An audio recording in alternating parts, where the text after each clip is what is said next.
할렐루야.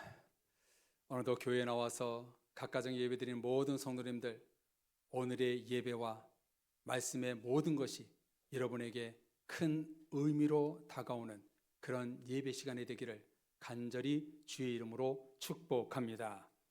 오늘 여러분들과 나눌 말씀의 제목은 의미, 미닝인데요. 인생은 다람쥐 쳇바퀴라는 말이 있지요. 이 말은 누구나 하루의 생활 패턴이 거의 비슷하다, 거의 똑같아서 별 의미가 없이 살아간다, 푸념하는 말이지요.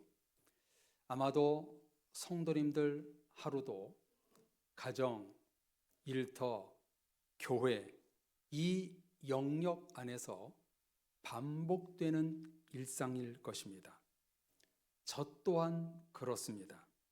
여기서 누구에게나 공평하게 주어지는 하루 24시간을 의미 있게 보내느냐 아니냐에 따라 인생의 향방이 달라지는 것입니다. 요즘은 어떤지 모르겠습니다만 과거 학창시절 방학 때마다 내주는 숙제가 하나 있었는데요. 그게 뭐냐면 24시간을 어떻게 보내야 할지 일과표를 그렸습니다. 여러분들도 다 그려보셨지요? 누구나가 하루, 일주일, 한 달, 심지어 1년 스케줄이 거의 비슷하게 흘러갑니다. 그러므로 반복되는 일상에서 복되고 보람있게 되려면 내 삶에 의미를 부여하는 것입니다. 의미를 갖고 공부하는 사람과 아닌 사람, 의미를 품고 진리를 연구하고 탐구하는 사람과 아닌 사람, 의미를 갖고 교회와 예배 생활하는 사람과 아닌 사람의 차이는 큰 차이가 날 것입니다. 왜 하루 24시간, 1시간 1분에 의미를 품고 사는 것이 왜 중요한가? 누구나 똑같이 반복되는 일상에서 의미를 갖고 사는 사람은 삶의 질, 신앙의 질이 달라지는 겁니다. 퀄리티가 높아지는 것입니다. 인생의 의미, 삶의 의미를 찾지 못하고 자신에게 일어난 고민과 역경을 어떻게 풀어갈지를 몰라 스스로 목숨을 끊는 사람도 생겨납니다. 자신의 인생에 의미를 두고 사는 사람은 절대로 극단적일 수 없고 자기 자신에게 몰입도 하지 않고 언제나 즐겁고 행복한 삶이 되는 것입니다. 그러므로 그리스도인들은 하루의 일상, 학교 생활, 가정 생활, 사회 생활, 그리고 신앙 생활에 의미를 부여하며 사는 것이 얼마나 중요한지 모릅니다. 신앙의 위대한 인물들을 보십시오. 하나같이 의미 없는 인생이었지만 하나님을 만나 의미 있는 인생으로 바뀌었습니다. 아브라함, 대를 이을 아들이 없어 힘들었지만 하나님을 만나 이삭을 낳게 되었고 믿음의 조상이 되었습니다. 모세, 살인자로 40년 동안 광야에서 유랑자 생활을 했지만 호렙산에 찾아오신 여호와 하나님을 만나 의미 있는 인생으로 바뀝니다. 다윗, 평생 양이나 치는 목동으로 살아가야 했는데 하나님이 부르시어 골리앗 앞에 세우고 많은 시련 속에서 이스라엘의 왕이 됩니다. 이사야, 예레미야, 에스겔, 호세야, 아모스 등 음란한 여인과 결혼을 하게 하고 평범한 사람들이었지만 하나님의 부르심을 통해 하나님의 목적과 이유가 달라집니다. 예수님의 제자들 어부요, 세리요, 관원이요, 의사였지만 주님이 부르시어 그들을 의미 있는 사람들로 만듭니다. 괴수 중에 괴수인 사도 바울을 불러 이방인 전도의 아버지로 만듭니다. 성경의 대부분 인물들은 이렇게 하나같이 인생의 나락에서 하나님이 일으켜 세워주시어 의미 있는 삶의 의미를 부여해 주셨습니다. 이제 여기서 성도님들께 정말 중요한 질문을 드리겠습니다. 성도님들께서는 하나님 안에서 인생의 의미를 올바로 찾기를 원하십니까? 이것은 10대, 20대, 30대, 50대, 80대, 90대 나이와 상관이 없습니다. 우리는 주님이 부르신 그날까지 하나님이 내 삶의 이유가 되어야 되고 목적과 의미가 되어야 합니다. 하나님께 의미를 두고 사는 것이 바로 평생 살아가야 될 우리의 모습이 되어야 되는 겁니다. 하나님의 의미를 부여하지 않고 사업을 하고 공부를 하고 계획을 짠다면 부질없는 일이 되는 것입니다. 우리 삶에 의미, 미닝을 부여하는 것이 곧 믿음이요, 신앙이요, 구원이요, 영생인 것입니다. 오늘 본문에 나오는 사람도 이러했습니다. 마가복음 성경에는 이 사람을 재물이 많은 사람이라고 쓰고 있고요. 병행 본문인 마태복음 19장에서는 재물이 많은 청년이라고 쓰고 있습니다. 여기 청년이라는 걸 가리키는 헬라어 단어 네아니스코스라는 단어는요, 당시 유대인의 나이 24살에서 40세 사이의 남자를 가리킵니다. 그리고 누가복음에서는 이 사람을 부자 관리라고 기록하고 있습니다. 여기서 사용된 헬라어 관리는요, 아르콘이라는 단어를 쓰고 있는데 바리새인의 지도자, 회당장으로 번역하기도 했습니다. 역사가 요세푸스는 이 단어가 산헤드린 공회원을 가리키는 것으로 본다라고 말했습니다. 이런 배경으로 보면 오늘 본문에 나오는 청년은 아마도 예수님보다 나이가 조금 많았을 것으로 추정되고요. 당시 유대 사회의 상위 5% 안에 들어가는 엘리트요 부자였음이 분명합니다. 이름을 밝히고 있지 않는 부자 청년 관리가 예수님이 길을 가는데 쫓아 달려와서 무릎을 꿇고 이렇게 묻습니다. 선한 선생님이여, 내가 무엇을 하여야 영생을 얻으리까? 이렇게 질문을 한 것을 보면 이 사람은요, 당시 보편적인 유대 사회에 메시아 왕국에서 영원히 살 수 있는 영생의 문제를 늘 고민하고 아직도 답을 찾지 못해서 나온 질문일 것입니다. 우리 모두는 예수님을 믿고 구원받으면 영생이 있다라고 알고 있지만 당시 유대 문화는 예수님을 하나님의 외아들 메시아로 받아들이지 않았지요. 이에 예수님은 즉답을 피하시면서 영생의 문제가 아닌 선한 선생님이여 라고 부른 대목에서 네가 어찌하여 나를 선하다 일컫느냐, 하나님 한 분 외에는 선한 이가 없느니라 대답하십니다. 유대인이 예수님을 높여드는 이 칭송을 예수님은 거부한 것입니다. 그리고 예수님은 이렇게 말씀합니다. 네가 계명을 안 하니 살인하지 말라, 간음하지 말라, 도둑질하지 말라, 거짓 증언하지 말라, 속여 빼앗지 말라, 내 부모를 공경하라 하였느니라 말씀하십니다. 이것은 십계명 중 5계명에서 10계명에 나오는 말씀이지요. 청년은 선생님이요, 이것을 내가 어려서부터 다 지켰나이다 고백합니다. 그러면서 오늘 본문 마가복음에는 나와 있지 않지만 마태복음에서는 이 부자 청년이 두 번째 예수님께 이렇게 묻습니다. 내가 아직도 무엇이 부족하니까? 내가 이 계명들을 지켰는데 아직도 내가 부족한 것이 무엇이 있습니까? 예수님께 묻지요.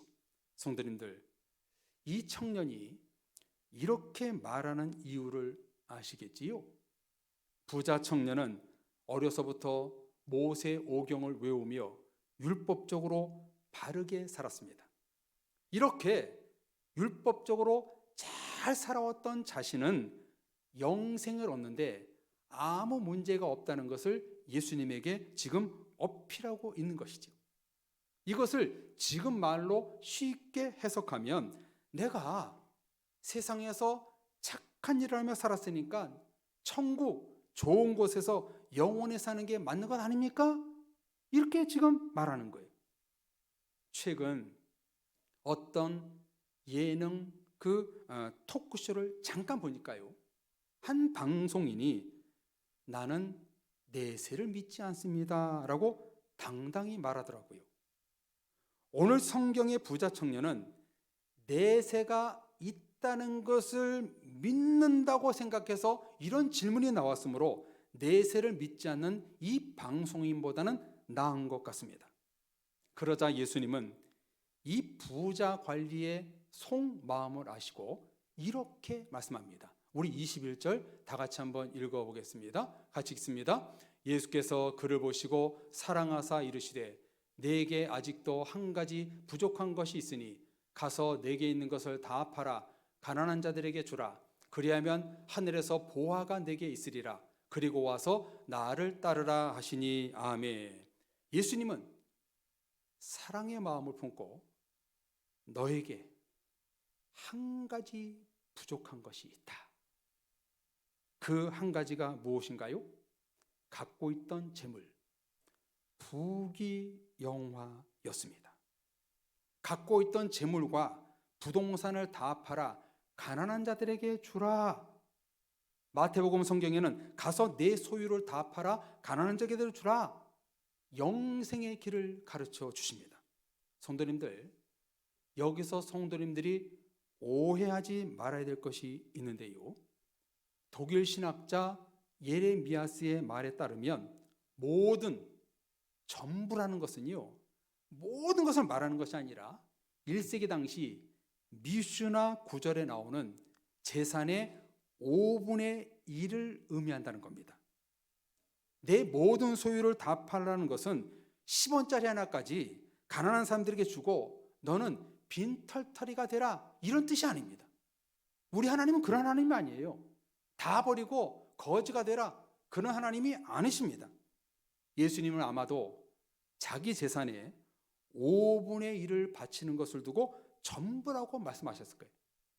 최대한 본인이 드릴 수 있을 만큼 나눈 데까지 자원함으로 나누라는 뜻이 오늘 본문의 뜻입니다. 그리고요, 여기서 중요한 것은 왜 예수님이 이렇게 말씀하셨냐 이거예요.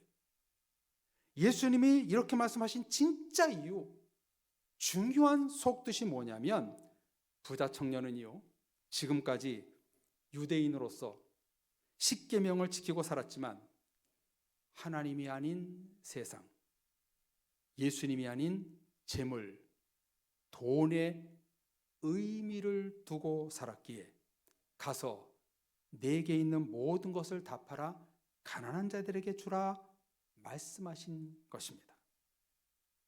세상 욕심을 다 버려야 영생의 길을 갈 수 있음을 예수님이 가르쳐주고 있는 것입니다. 지금 부자 청년 앞에는 물질 때문에 영생의 문이 닫혀 있었던 것입니다. 이 영생의 한 가지 문제를 예수님이 정확히 지적한 겁니다. 선한 선생님이여, 내가 무엇을 하여야 영생을 얻으리까? 그랬더니 네가 갖고 있는 부족한 그 한 가지 재물을 나눠주라. 재물에 의미를 두지 말고 하나님께 의미를 두었을 때 바로 영생의 축복이 이루어진다. 예수님이 지금 이런 말씀을 하고 있는 거예요. 그러나 어떤가요? 결과는 22절이었습니다.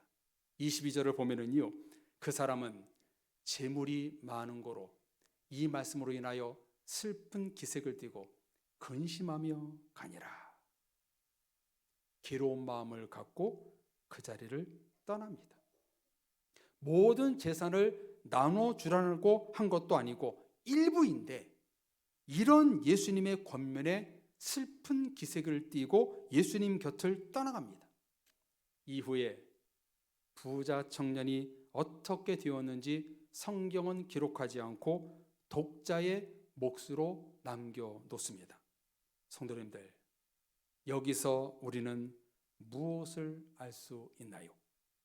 부자 청년, 재물이 많았던 관리는 예수님이냐 재물이냐, 율법이냐 행함이냐, 영생이냐 삶의 행복이냐, 두 주인을 섬긴 것입니다. 이것은 곧 둘 중에 하나는 우상이라는 얘기지요. 성도님들, 어떤 게 우상입니까? 예수님인가요? 재물인가요? 영생인가요? 자기 자랑인가요? 지난 주일 나눈 말씀 한 소절대로 세상 것이 우상이 되면 하나님이 보이지 않는 사각지대가 만들어지는 것입니다. 이 부자 청년의 삶의 의미가 무엇이었는가? 물질이었습니다. 세상이었습니다. 무상이었습니다. 여기서 너무나 중요한 결론이 나옵니다. 우리 그리스도인들의 삶의 의미는 예수 그리스도가 되어야 합니다. 이게 정말 중요한 결론입니다. 사랑의 성도님들, 예수님이 없는 인생은 무의미합니다. 예수님이 없는 시간은 무가치합니다. 그러므로 우리는 예수님과 성경과 예배와 말씀과 보이지 않는 영적인 것에 의미를 두고 살아야 합니다. 그러므로 지난주일 말씀처럼 하늘의 하나님께 시선을 고정하여 우리가 살 때 우리 인생이 의미 있는 인생이 되는 겁니다. 다람쥐, 쳇바퀴 같은 일상이 매일 반복되고 있지만 떨어지는 낙엽에 의미를 두고 오늘 밥 한 수저 먹는 것에 의미를 두고 오늘 예배와 말씀에 의미를 두고 산다면 하늘의 신령한 축복, 영생의 축복이 주어지는 것입니다. 우리의 아빠, 아버지가 되시는 하나님은 자녀들인 여러분의 삶이 의미 있는 인생이 되기를 원하십니다.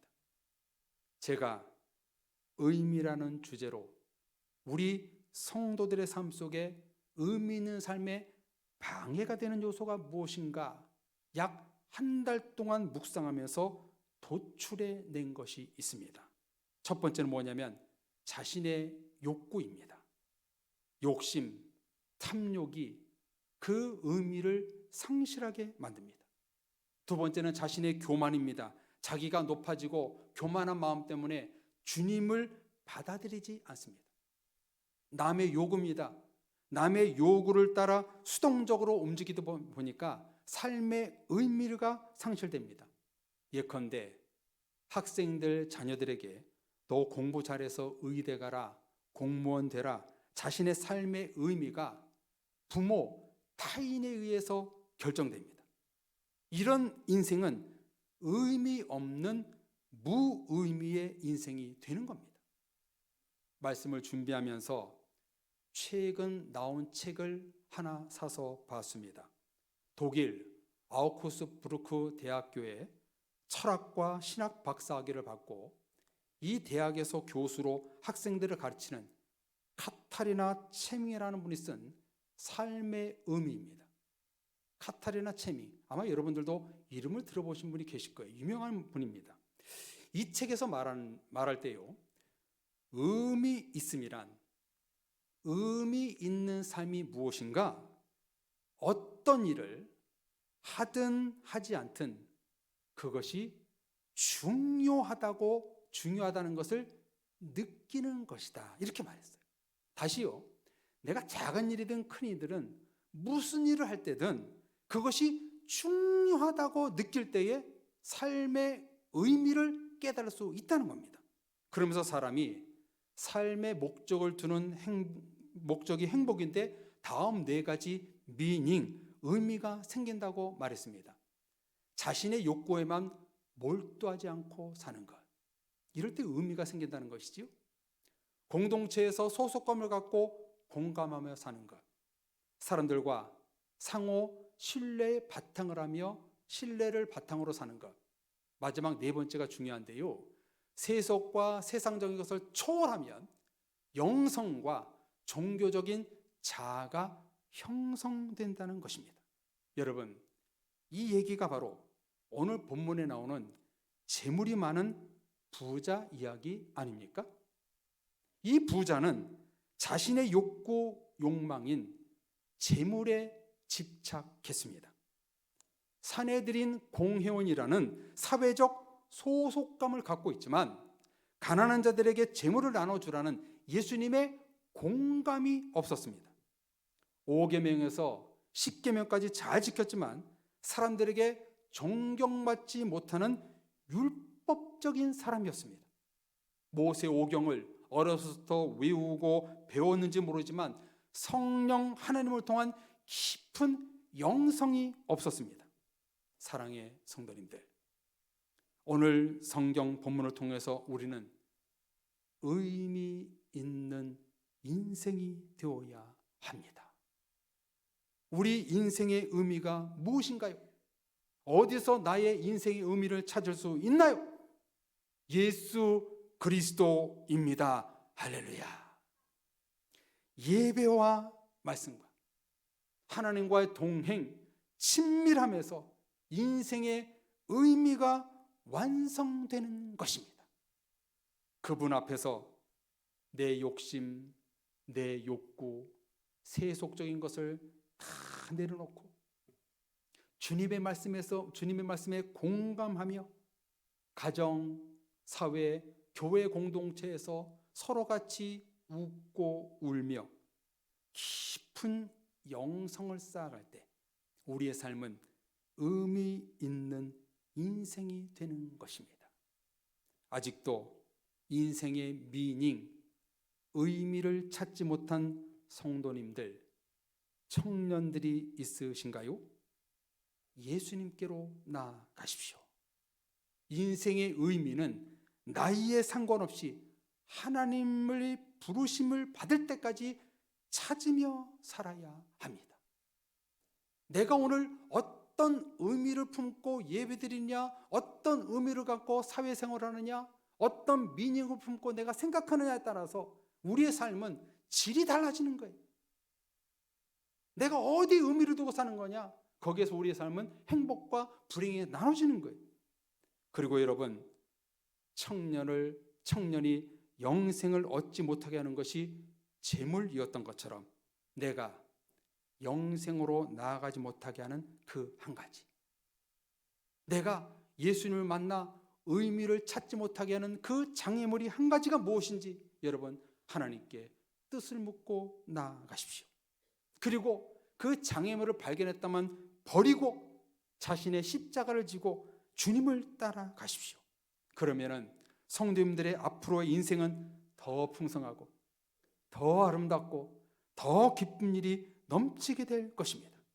하나님과 말씀 안에서 나의 삶의 의미를 찾을 때 영생을 얻을 수 있고 참된 평안과 위로와 기쁨과 하나님의 안위가 넘치게 될 것입니다. 예수님께서는 오늘 우리 모두에게 이렇게 말씀하십니다. 너로 영생을 얻지 못하게 하는 그 방해되는 한 가지, 그거를 버려라. 네 삶의 의미를 찾지 못하게 하는 그 장애물을 하나님 앞에 내려놓으라. 그리고 나를 따르라. 물질, 행복, 쾌락, 즐거움, 자녀, 학업, 성공, 자격증, 스펙 등 세상 것이 아니라 오직 하나님과 예수 그리스도의 십자가와 성령님과의 깊은 교제와 만남, 예배와 말씀 속에서 여러분의 삶의 의미를 다시 찾는 모든 성도님들이 되시기를 간절히 축복합니다. 존귀하신 사랑의 성도님들, 예수님이 우리의 삶의 의미가 되어야 합니다. 하나님의 진리의 말씀이 우리의 의미를 찾게 해주는 길입니다.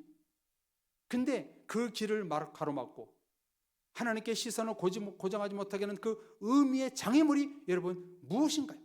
우리 하나님은요, 매일 우리에게 많은 것을 요구하지 않습니다. 한 가지, 그 한 가지를 버리고 나를 만나 의미 있는 인생이 되라. 그렇게 우리 주님은 우리에게서 원하고 계십니다. 바라기는 예수님 안에서, 말씀 안에서 삶의 의미를 다시 찾고 감사와 행복이 넘치시는 사랑의 모든 성도님들 되시기를 주님의 이름으로 축원합니다. 아멘. 우리 같이 찬양하고 기도하겠습니다. 이 시간 우리가 찬양할 때 내가 모든 주님 손에 나를 맡겨드립니다. 나의 삶의 이유가 되시고 의미가 되시는 그 하나님 앞에 우리 말씀 붙들고 찬양으로 우리가 나 자신을 맡기고 하나님 앞에 기도하며 결단하며 나아가겠습니다. 주님 손에 맡겨드리리. 나의 삶 주님께, 주님 손이 나의 삶 붙드네. 나 주의 것 영원히. 내가 믿는 분 예수, 내가 믿는 분 예수, 내가 속한 분 예수, 삶의 이유 되시네. 내 노래 되신 내가 믿는 분, 내가 믿는 분 예수, 내가 속한 분, 삶의 이유 되시네.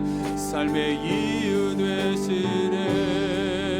내 노래 되시네. 전심으로 주와 함께 걸어가리라.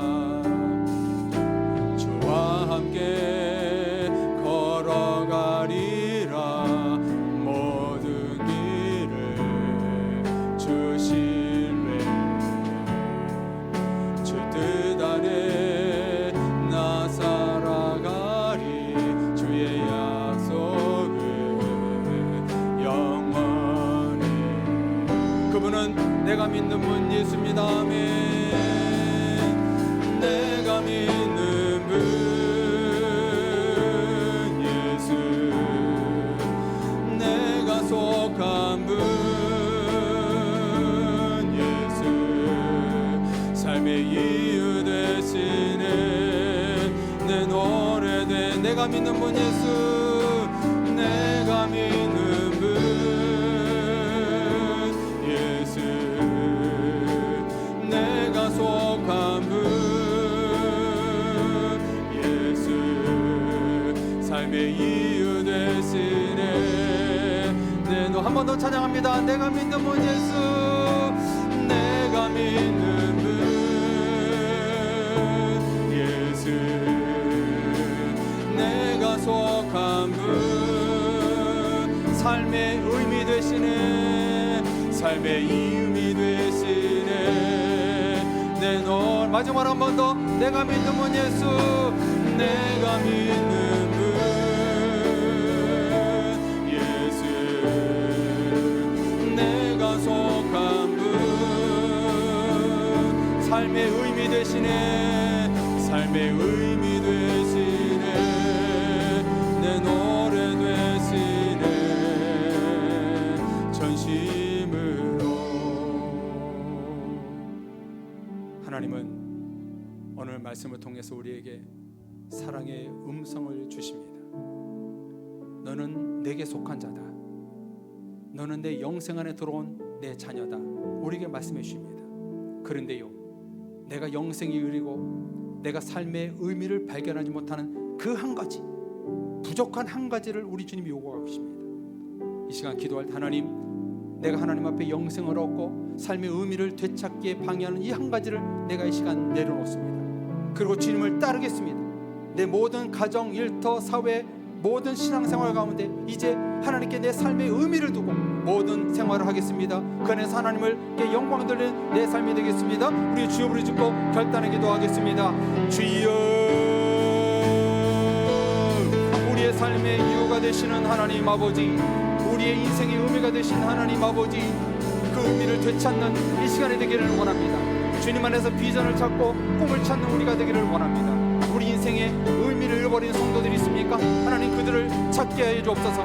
고난과 다람쥐 쳇바퀴 같은 인생 가운데, 순환 가운데 우리 성도들 하나님의 의미를 되찾을 수 있도록 역사하여 주옵소서.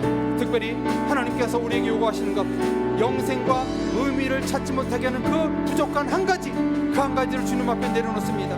우리의 교만, 우리의 자아, 우리의 생각, 우리의 시간, 우리의 물질, 우리의 모든 세상 것들을 다 내려놓고 주님께 의미를 두고 내가 살기를 원합니다. 전심으로 그런 삶이 되기를 원합니다. 주님, 우리의 인생이 이런 삶이 되어서 하나님께 따를 수 있게 해주시고 하나님의 의미를 품고 우리의 인생이 평생의 삶이 될 수 있도록 도와주옵소서. 우리의 자아를 십자가에 못 박고 우리의 모든 것을 다 내려놓고 주님 앞에 새로워지는 의미 있는 삶이 되길 원합니다. 우리 모든 성도들 가운데 주님 축복하여 주옵소서. 그 한 가지를 버리고 주님을 따를 수 있기를 우리가 원합니다. 하나님이여, 우리가 삶의 평생을 우리가 살아갈 때 하나님께 의미를 두고 살아가는 우리가 될 수 있도록 축복하여 주옵소서. 전심으로 이런 삶이 될 수 있도록 인도해 주옵소서.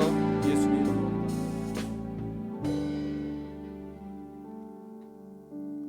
하나님 아버지, 하나님께 의미를 두지 못하고 세상 것에 의미를 두고 살아왔던 저희의 죄를 용서하옵소서. 오늘 말씀을 통해서 내가 영생이 이루고 의미 있는 삶이 되기 위한 그 방임을 한 가지, 그 한 가지가 무엇인지 성령 하나님 우리에게 요구하시고 있는 줄로 믿습니다. 그 한 가지를 과감히 버리고 주 앞에 나아가고 말씀을 따를 수 있는 우리가 될 수 있게 주옵소서. 다람쥐 쳇바퀴 같은 우리의 인생, 순환과 고난과 근심과 걱정과 두려움이 많이 있다 할지라도 그 속에서 내가 살아갈 하나님의 의미를 찾아 오직 하나님을 믿고 따를 수 있는 우리 인생이 되게 하여 주옵소서. 세상 것에 목숨 걸지 말고 하나님께 목숨을 걸고 평생을 살아가는 우리 사랑의 모든 교우들이 되어서 삶이 의미가 있게 하시고 하나님의 풍성한 것들로 열매 맺는 모든 사랑의 교우들 될 수 있도록 축복하여 주옵소서. 믿사옵고 예수 그리스도 이름으로 기도합니다. 아멘.